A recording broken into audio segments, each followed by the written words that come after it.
시편 18편은 여러분이 많이 기억하는 시편 중에 하나가 될 겁니다. 1절 때문에 그랬습니다. 1절. 아마 많은 분들이 암송도 하고 좋아하는 성구입니다. 나의 힘이 되신 여호와여, 내가 주를 사랑하나이다. 이 표현은 이제 우리 개역 성경에 글이 되어 있잖아요. 우리 개역 개정판은 나의 힘이신 여호와여, 내가 주를 사랑하나이다. 같은 말이겠죠. 나의 힘이 되신 여호와, 나의 힘이신 여호와.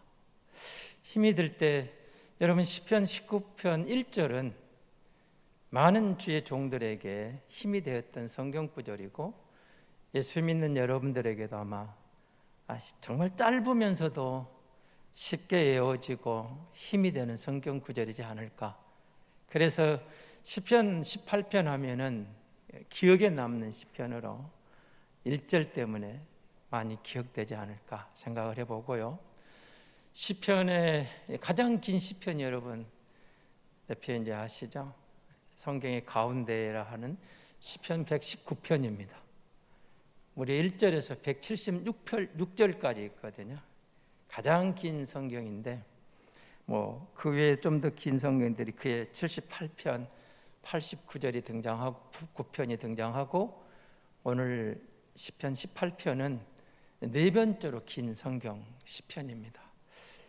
그런데 다윗의 시로 되어 있고, 여러분 그 표제를 보시면 사울 왕에게 이제 그 쫓긴 가운데서 건져주신, 그리고 그 하나님을 향한 노래, 그러니까 이제 고난을 그치고 왕이 된 다음에 왕이 부른 노래니까 제왕시라고 하거든요. 개인의 감사시도 됩니다만 왕이 부른 노래잖아요. 왕이 사울이 이제 죽고 드디어 왕이 되었어요. 그런데 여러분, 우리가 다윗을 보면서, 그럼 이제 우리 같으면 여러분도 마찬가지, 저도 그렇잖아요. 다윗이 그렇게 쫓기다가 원수가 죽었어요. 자기는 왕이 됐어요. 얼마나 기쁘겠습니까? 그래서 이 시편을 들으면 다윗의 입장에 이런 생각 들지 않았겠을까요? 이제 고생 끝, 이제는 행복만 남았다. 그럴 수도 있겠죠. 여러분, 우리가 어떤 일을 겪다가 보면 이것만 끝나면 이제 고생 끝나고 내 인생에 행복만 있을 거야, 그런 순간들이 있잖아요. 다윗도 그러지 않았을까? 그러나 사실은 다윗에게는 그게 아니죠. 뒤에 이제 밧세바의 관계에서 범죄하고 하나님 앞에 눈물의 회개를 하고, 그리고 그 일 이어지는 여파로 아들 압살롬에게 쫓기잖아요. 여러분, 아들이 칼을 들고 아버지에게 왕권을 내놓으라고 죽이려고 달려오는데 얼마나 힘들었겠습니까? 사실은 이때 이 사울에게 쫓기는 것보다 오히려 더 힘들었을 것 같아요. 아들에게 쫓기는 아버지의 마음 입장에서는 어쩌면 저 같으면 그런 생각이 들 것 같아요. 차라리 왕이 되지 않고 사울 왕에게 쫓기다가 죽었더라면 더 좋을 뻔했다, 그런 생각도 들지 않았을까요? 아들에게 쫓기면서 제 생각은 그런 생각이 들더라고요. 그러니까 여러분, 이 시편을 시작하면서 이런 생각이 들어가요.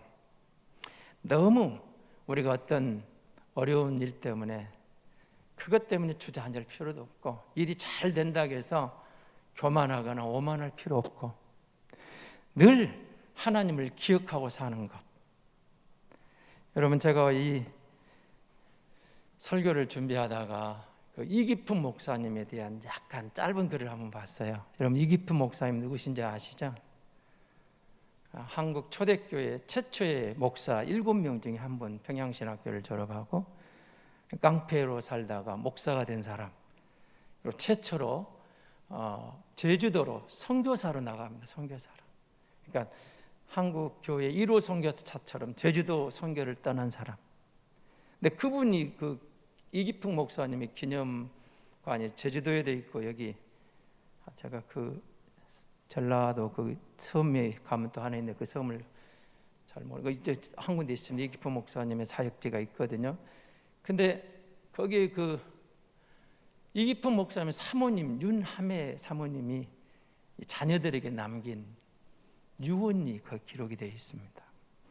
그분이 이렇게 자식들에게 유언을 남겼습니다. 사는 날 동안 5분마다 주님을 기억하고 살아라. 그 말 속에는 주님을 잊지 말고 늘 주님을 기억함으로 주님의 은혜로 살아라. 주님을 기억하고 살아라. 저한테는 크게 울림이 되어 왔어요. 우리가 조금만 다른 생각에도 우리는 헛생각이 들어오고 시험에 들기도 하고 유혹의 물결이 넘쳐나는 우리 머리거든요. 우리 마음입니다. 항상 주님을 생각하라. 항상 주님을 인정하라. 여러분, 다윗이 이 찬양을 들으면서 사울이 죽고 왕이 되고 얼마나 기뻤겠어요. 좋았죠. 그가 범사에 정말 그 마음 그대로 변함없이 주님을 의지했더라면 밧세바의 문제도 압살롬의 문제도 안 일어났겠죠. 아쉬움이지만, 그러나 다윗은 즉각적인 회개를 했던 사람이고, 그리고 범사에 한순간의 실수로 넘어지지만 또 순간순간 주님을 의지했던 믿음의 여정을 보여줍니다. 그래서 여러분 1절 2절을 보십시오. 나의 힘이신 여호와여 내가 주를 사랑하나이다. 그러면서 2절에서부터 나의 힘이신 여호와여, 나의 힘, 나의 반석, 나의 요새, 나를 건지시는 분, 나의 바위, 나의 방패, 나의 구원의 뿔, 나의 산성. 짧은 구절에 8가지로 표현을 해놔요. 은유적인 표현들이죠. 그렇게 해서 하나님의 능력을, 하나님의 권능을, 하나님의 인도하심을 고백하고 있는 거죠. 오늘 제부에 여러분 가시면 꼭 이거 한번 해보시기 바랍니다. 다윗은 지금 8가지로 하나님은 이런 분이라고 고백하고 있는데, 여러분은 지금 그 상황에서 내가 믿는 나의 하나님은 이런 하나님이라고 하면 손가락을 해보십시오. 여러분의 이름을, 내가 하나님은 나는 어떻게 고백하고, 내가 고백하는 나의 하나님, 내가 고백하는 나의 하나님이 있을 거 아니에요. 다윗의 것을 그대로 모방해도 되는데, 여러분, 우리가 기도한다는 것, 성경으로 기도하는 것, 성경을 따라 주문 외우는 게 아니고 그 성경 말씀을 내 가슴에 담고 내 신앙 고백으로 담아 하나님께 아뢰는 것이 성경적인 기도거든요. 그러니까 나의 힘이 되신 여호와여 내가 주를 사랑합니다. 나의 힘이신 여호와 내가 주를 사랑합니다. 그를 다윗의 고백이지만 내 고백으로 만드는 거예요. 나의 힘이 되신 여호와여 내가 주님을 사랑합니다. 내 이름을 넣어도 되겠죠. 제가 주님을 사랑합니다. 여러분, 성경을 읽으셔서 사무엘이 그런 말을 하잖아요. 주여 말씀하옵소서 종이 듣겠나이다. 여러분, 간단한 것 같지만 굉장히 의미가 있는 말이거든요. 여러분, 하나님 말씀 우리가 들음으로 그냥 넘어가려고 하는데, 하나님 말씀하십시오. 종이 순종하겠습니다. 하나님 말씀하십시오. 주님 뜻대로 되기를 원합니다. 아주 간단하지만 깊은 기도의 의미가 담겨있는 고백들이거든요. 우리가 그런 말씀을 가지고 내 기도를 삼는 거예요. 하나님, 지금 저에게 말씀하십시오. 종이 순종하겠습니다. 제가 따르겠습니다. 그 말씀을 따라가겠습니다. 그런 거죠. 그래서 오늘 시편에서 다윗은 이렇게 말하는 겁니다. 그런 하나님의 권능 고백을 하면서 찬양하는 거예요. 하나님 사랑합니다. 내가 그 힘이 되신 하나님을 사랑하고, 3절을 보십시오. 이렇게 고백을 하는 거죠. 내가 찬송 받으실 여호와께 아뢰리니. 이게 기도죠. 하나님께 아뢰는 게 기도예요. 하나님께 묻는 게 기도예요. 하나님께 아뢰는 게 기도인데 그렇게 기도하는 거죠. 하나님, 나는 하나님 사랑을 확신합니다. 나도 주님 사랑합니다. 그리고 그 하나님이 내 기도를 들으실 것을 믿기 때문에 내가 그분에게 아뢰입니다. 그분에게 기도합니다. 나는 그 하나님을 찬양합니다. 이렇게 나가는 거죠. 찬양을 하는 거예요. 여러분, 우리가 주님을 알고 나면, 주님을 믿고 나면, 고백하고 나면 찬양하지 않을 수가 없어요. 내가 믿는 하나님. 그러니까 여러분 집에 가셔서 손가락을 펴놓고 나의 힘이 되신 여호와 내가 주를 사랑합니다. 나의 힘이라고 고백하고 그 다음에 나의 하나님을 꼽아보세요. 나의 반석이신 하나님, 내가 찬양하는 하나님, 좋아요. 나의 구원자 하나님 꼽아보. 몇 가지나 이런 말할 수 있는가? 그리고 그 하나님을 진짜 여러분 마음으로 담아 고백하면서 찬양을 한번 해보십시오. 여러분이 좋아하는 찬양으로 하나님, 내가 고백하는 그분에게 이 찬양을 드립니다. 이 고백을 드립니다. 그리고 여러분의 기도 제목이 있으면 하나님, 내가 그분에게 아뢰을 게 있습니다. 고백할 게 있습니다. 이걸 좀 들어주십시오. 내가 지금 힘듭니다. 도와주십시오. 이렇게 기도하는 거예요. 기도가 어려운 게 아니겠잖아요. 그러면 그 하나님을 부르면서 그렇습니다. 그 하나님을 찬양하는데 이제 4절 한번 보시기 바랍니다. 사망의 줄이 나를 얽고 불의의 창수가 나를 두렵게 하였으며 수월의 줄이 나를 두르고 사망의 올무가 내게 이르렀다. 심각한 죽음의 위기에 빠져 있다는 거죠. 그래서 여러분 정말 위기에 빠져 있는데 보십시오. 4절에서 말하는 사망의 줄이 나를 메고 있는 거예요. 불의한 다윗이 쫓길 때 사울은 불의한 손길이었습니다. 그러나 우리가 아는 대로 다윗은 실은 하나님 앞에 범죄한 게 없어요. 그 순간에 다윗이 잘못한 게 없어요. 잘못하면 쫓겨나가는 거, 쫓기고 있는 거죠. 그리고 수월의 줄이 나를 두르고 있어요. 그 순간이 너무 힘들어서 왕이 죽이려고 쫓아오는데 지옥에 떨어지는 것 같더라는 거죠. 너무 힘든 거죠. 사망의 올무가 내게 이르렀습니다. 지난 날을 지금 돌아보는 겁니다.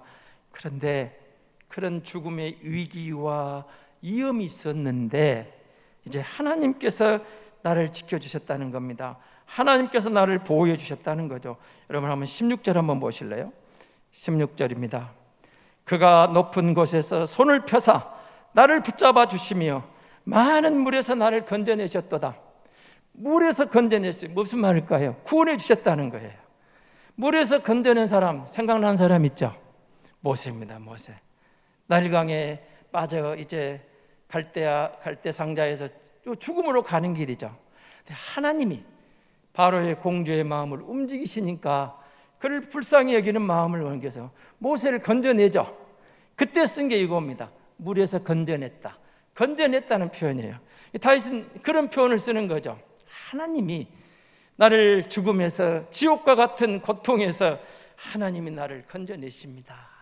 이렇게 고백하는 거예요. 그러니까 하나님이 나를 구원하시기 위해서 그 하늘 보좌에서 내려오신 하나님을 본 거예요. 나 같은 것을 하나님 외면하지 않고 다가오신 거예요. 하나님이 내려오셨어요. 하나님 나를 건져내세요. 아, 얼마나 감격적인 순간이에요. 죽을 것만 같았는데, 지옥에 떨어지는 것만 같았는데, 너무 힘들었는데 하나님이 나를 감찰하셨어요. 하나님이 나를 보고 계세요. 하나님이 나를 건져내시는 거예요. 거기서 들어 올려요. 바로의 공주가 시녀를 시켜서 모세를 나일강에서 건져내 오듯이 하나님께서 나를 그 죽음에서 건져내 주시는 거예요. 이걸 보는 순간에 얼마나 감격이 돼요. 하나님이 나를 기억해 주신 거예요. 그래서 그는 하나님의 구원을 기뻐하면서 즐거워하면서 또 이렇게 나가는 겁니다. 19절을 보십시오. 나를 넓은 곳으로 인도하시고 나를 기뻐하시고 나를 구원하셨다다. 하나님 나를 보고 계시고 나를 구원해 주시길 하나님이 기뻐하시는 거예요. 그래서 넓은 곳으로 인도해 가신 하나님, 넓은 곳으로 하나님의 보호 가운데 이끌어 가신 하나님을 보면서 그 하나님에 대한 지난 날을 돌아보면서 하나님이 나를 구원했다는 자기 고백이 나오는 거죠. 여러분 지난 날을 한번 살펴보십시오. 늘 시편 강하면 느낀 것이지만 우리의 걸음 지난 날도 하나님이 우리를 끌어주셨잖아요. 하나님의 은혜잖아요. 살아온 것이 은혜예요. 살아가는 것이 은혜예요. 살아갈 날이 은혜예요. 그래서 우리가 하나님 앞에 서 있으면 그 말이죠. 신실하신 하나님 앞에서 우리가 하나님을 인정하고 신실하게 살아가면 두려울 게 없다는 거죠. 여러분 신실하다는 말이 뭔 말이에요? 변함이 없다는 말이거든요.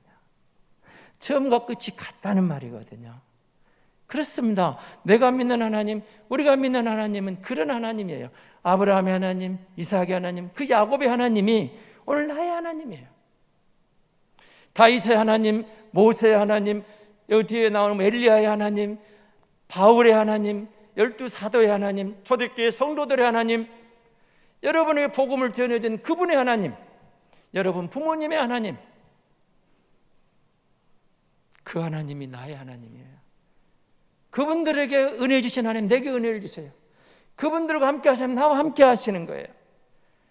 그리고 그 하나님은 변함이 없어요. 나를 향해서도 한 번 하신 바는 변함없이 지켜요. 신실해요. 절대로 우리를 실망시키는 하나님이 아니라는 거죠.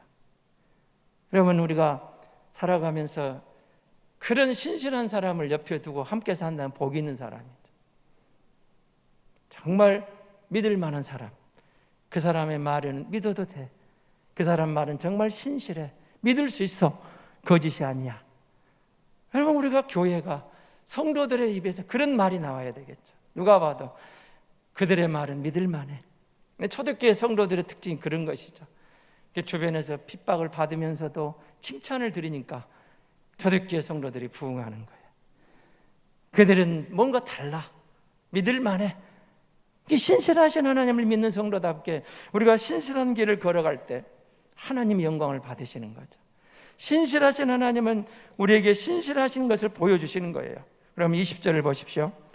여호와께서 내 의를 따라 상 주시며 내 손의 깨끗함을 따라 내게 갚으셨으니 이는 내가 여호와의 도를 지키고 악하게 내 하나님을 떠나지 아니하셨으며, 하나님은 신실한 성도들에게 신실하신 하나님으로 여러분 이렇게 다가오는데, 그 하나님을 들으면서 이제 계속 뒤에 이어집니다. 21, 20 나가면서 하나님에 대한 부분을, 하나님의 신실하심을 드러내며 자랑하고, 나는 그 하나님 앞에 신실하게 살기를 원합니다. 그리고 그 하나님은, 신실하신 하나님은 우리의 삶에 대해서 상 주시는 하나님이죠. 이 표현은 여러분 이제 성경에 많은 논란거리 사실이 있습니다. 하나님이 상이 있을까? 천국에 무슨 상이 있을까? 비판하는 사람들 입장에서는 그래요. 천국에 상이 없다. 왜? 천국은 평등하다는데 무슨 상이 있냐? 이렇게 말하는데, 그러나 성경은 하나님의 상급에, 상에 대한 이야기를 계속 하거든요. 그럼 저는 성경을 읽다 그런 생각을 해봅니다. 여러분, 스데반하고요 12사도들의 그 삶으로 하나님 드린 그 천국에서의 대우와 십자가의 한편 강도가 죽어서 천국 간 것하고 같은 곳에 갔는데 거기서 동일하게 대우를 받는다면 하나님이 공의로우신 하나님이라는 조금 저는 안 맞은 것 같아요.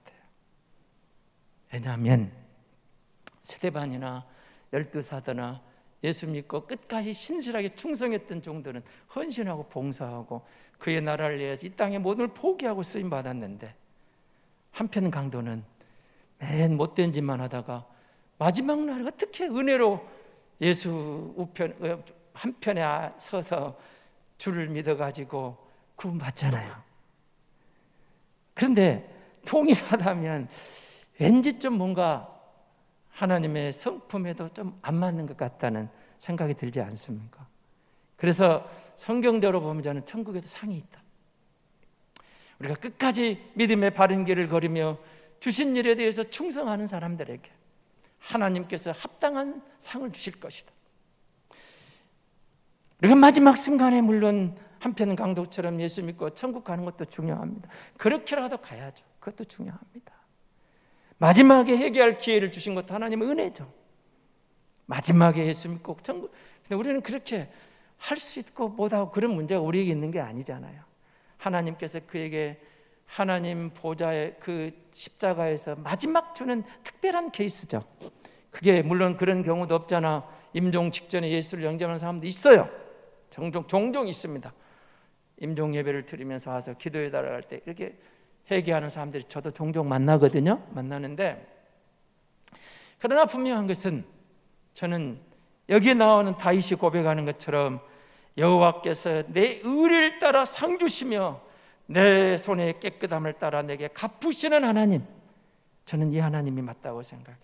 상 주시는 하나님이죠. 여러분, 이 땅을 믿음으로 살아가면서 주의 나라와 그의 영광을 위하여 헌신하고 충성하는 것은 절대로 우리에게 손해가 아닙니다. 하나님께서 반드시 합당한 상을 주실 줄로 믿습니다. 그래서 여러분, 우리가 구원을 베푸실 뿐만 아니라 우리가 정말 순종한다는 것은 다르다는 거죠. 순종하는 사람은 다르죠. 야고보 사도가 똑같은 말 하죠. 영혼 없는 몸이 죽은 것 같이 행함이 없는 믿음은 죽은 것이니라. 똑같은 의미 아닐까요? 말로는 믿는 거였는데 그의 행동에 순종이 없다. 그렇지 않을까요? 여러분, 신앙은 그런 겁니다. 신실하신 하나님 앞에, 신실한 하나님의 교회는, 하나님의 백성은 내가 말한 것을 하나님 앞에 신실하게 지켜가는 거예요. 물론 우리가 다 감당할 수 없어서 때로는 넘어지지만 그래서 또 깨닫는 거죠. 하나님의 은혜가 아니면 안 됩니다. 그래서 그 이기품 목사 사모님 말한 것처럼 5분마다 하나님을 기억하라. 그것은 하나님을 잊지 말고 살라, 그 말입니다. 하나님 앞에 헛된 생각하지 말고, 우리가 기회만 주어지면 헛된 생각들이 나를 시험하고 미혹하고 들어오니까 예수 생각으로 내 머리를 가득 채워라. 예수님을 생각하라. 예수님을 깊이 생각, 예수님을 묵상하고 예수를 깊이 생각하면 세상의 모든 유혹이 넘어가고 시험이 떠나가고 예수 그리스도로 우리가 신실한 하나님의 자녀로서 그 말씀 안에서 순종의 삶을 살 수 있다는 거죠. 우리가 그 말씀을 따라 주님을 생각하면 주님이 우리를 도우셔서, 성령으로 우리를 붙잡으셔서 성령으로 우리를 지켜주셔서 신실한 성도로 승리하게 도와주신다, 그런 뜻입니다. 내 힘으로 내 의지로 되는 게 아니고, 내가 무슨 혈서를 쓰고 입을 깨물고 막 이렇게 해서 그런 게 아니고, 하나님 감사합니다, 주의 은혜로 구원받았습니다. 하나님 감사합니다, 성령으로 나를 도와주셔야 됩니다. 나의 약함을 아시죠, 나의 부족함을 아시죠. 하나님, 그 하나님을 계속 묵상하고 의지하고 생각하고 한 걸음 주께로 다가갈 때 성령이 우리를 도우셔서 신실한 성도로 승리하게 될 줄로 믿습니다. 31절 한번 보시기 바랍니다. 31절입니다. 여호와의 누가 하나님이며 우리 하나님의 누가 반석이랴. 이 하나님이 힘으로 내게 띠띠우시고 내 길을 완전하게 하시며 나의 발을 알사슴 발 같게 하시며 나를 나의 높은 곳에 세우시며, 하나님이 나를 인도해 주셔서 하나님이 나의 하나님이신데, 유일하신 하나님인데 그 하나님이 내게 승리의 노래를 부르게 하셨다는 거예요. 여러분, 우리가 승리의 찬가라고 그러잖아요. 승리의 찬양을 부를 때 하나님과 비교할 신이 어디 있느냐, 다시는 이렇게 말하는 거예요. 하나님과 비교할 신은 아무것도 없다. 하나님만이 유일하신 신, 하나님만이 참신이고 그 하나님만이 나의 하나님이다. 내가 그 하나님을 의지했더니 나의 승리는 내가 무슨 군대가 많아서가 아니고, 무기가 좋아서가 아니고, 내가 전략이 좋아서가 아니고, 하나님께서 나를 도우시고 긍휼히 여기셔서 승리하게 하셨다는 거예요. 내가 하나님을 한 분, 그 하나님 한 분을 인정해 드리고 그 하나님 한 분을 의지했더니 하나님이 내게 이 승리를 주셨다는 거죠. 다윗은 대적들을 무찌르고서도 얼마나 많은 주변의 나라들이 다윗과 대적했어요. 다 평정하고도 이렇게 고백하는 겁니다. 하나님이 승리하게 하셨습니다. 하나님께 영광을 돌려요. 그래서 여러분, 주변의 열방들이 다윗의 이야기를 듣고 두려워 떨게 되고 다윗에게 복종하게 되는 거죠. 하나님께서 이 전쟁에서 나를 긍휼히 여기서, 그래서 1절에 그랬잖아요. 나의 힘이 되신 여호와야. 원수가 몰려왔는데 전쟁을 치러야 되잖아요. 왕이, 하나님이 힘을 주셔서 하나님이 함께 하시니까 대적들을 무찔렀다고 고백하고 그 승리의 노래를 주님 앞에 드리고 있는 거죠. 자, 여러분 46절 한번 보시기 바랍니다. 여호와는 살아계시니 나의 반석을 찬송하며 내 구원의 하나님을 높일지로다. 그렇습니다. 하나님은 살아계신 하나님이에요. 살아계신 하나님을 내가 열방 중에 높이고 나아가길 원합니다. 이 승리의 영광도 살아계신 하나님 함께 하신 겁니다. 그리고 50절입니다. 여호와께서 그 왕에게 큰 구원을 주시며 기름 부음 받은 자에게 인자를 베푸시며 영원토록 다윗과 그 후손에게로다. 하나님이 승리를 주셨는데 다윗에게, 기름 부음 받은 다윗에게, 그의 후손에게 얼마나 감사합니까? 여러분, 우리가 다윗의 후손이죠. 우리가 그와 함께 주님의 기름 부음을 받은 성도로 부름을 받았다는 사실, 하나님이 다윗과 그의 후손에게, 다윗에게 하신 약속이, 그의 후손에게 하신 약속이 오늘 나를 향한 하나님의 약속인 거죠. 여호와는 살아계시니 얼마나 감사하니, 얼마나 감격적인 순간입니까? 많은 성도들이 이런 생각을 해요. 성경에 그 많은 기적들이 있는데 왜 나는 기적을 경험하지 못할까? 왜 하나님은 내 병든 몸을 고쳐주지 않을까 탄식할 때가 있죠. 그런데 사실은 우리가 이미 기적 속에 살고 있거든요. 십자가의 은혜가 믿어져서 예수 믿고 우리가 새 사람 되었어요. 우리가 예수 믿는 순간에 무슨 약속을 주셨어요? 주님이 우리 안에 오시겠다고 했어요. 한번 생각해 보십시오. 하나님이 내 안에 오셨다. 이보다 더 큰 기적이 어디가 있겠습니까? 주의 영이 내 안에 거하신다. 타락한 본성으로 하나님을 알지도 못한 우리가 주의 은혜로 회개하여 하나님을 영접하고 예수 그리스도를 영접하고 하나님을 믿으며 주의 영이 내게 들어와세요. 예수 그리스도가 내 안에 계세요. 여러분, 이보다 더 큰 기적이 어디 있습니까? 구약의 선지자들이 그렇게 사모했던 것, 기다리던 그 메시아가 오셔서 세상에 내 안에 들어오셨다니까요. 여러분, 우리가 예수 안에서 거듭난 이런 어마어마한 의미가 있는 거예요. 기적 중에 기적이에요. 예수님 내 안에 계세요. 그래서 여러분, 우리가 그분의 신실하신 약속을 믿기에 그분과 함께 거듭났어요. 그의 자녀가 되었어요. 그가 내 안에 오셨어요. 성령이 나를 성전에 안고 살아계 계세요. 얼마나 감격스러운 순간이에요. 그리고 그 신실하신 하나님은 하신 말씀을 반드시 지키시거든요. 약속대로 내 안에 오셨어요. 나와 함께 하세요. 사울 왕에 쫓기던 다윗이 왕이 되었을 때 얼마나 감사했겠습니까? 쫓기는 자의 서러움을 아십니까? 그것도 왕이 쫓아와요. 목숨을 내놓으라고. 얼마나 두려웠겠습니까? 힘들었죠. 그런데 그 순간마다 그는 하나님을 믿어요.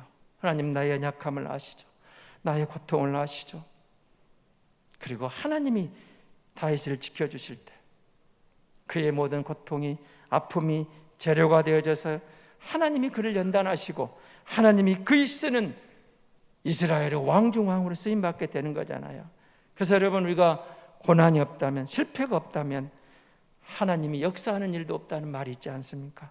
기적은 인간의 어려움 가운데, 인간의 고통 가운데 하나님이 반응하시는 하나님의 작품이다. 그렇습니다.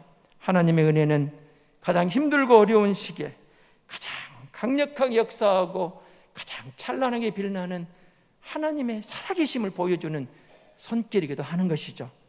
여러분, 그러므로 우리가 믿음의 인내를 할 이유가 여기도 있는 거죠. 성도에게 믿음의 인내가 없다면 무기 없는 군인과 같다라고 토마스 왓슨 목사님이 이렇게 이야기를 합니다.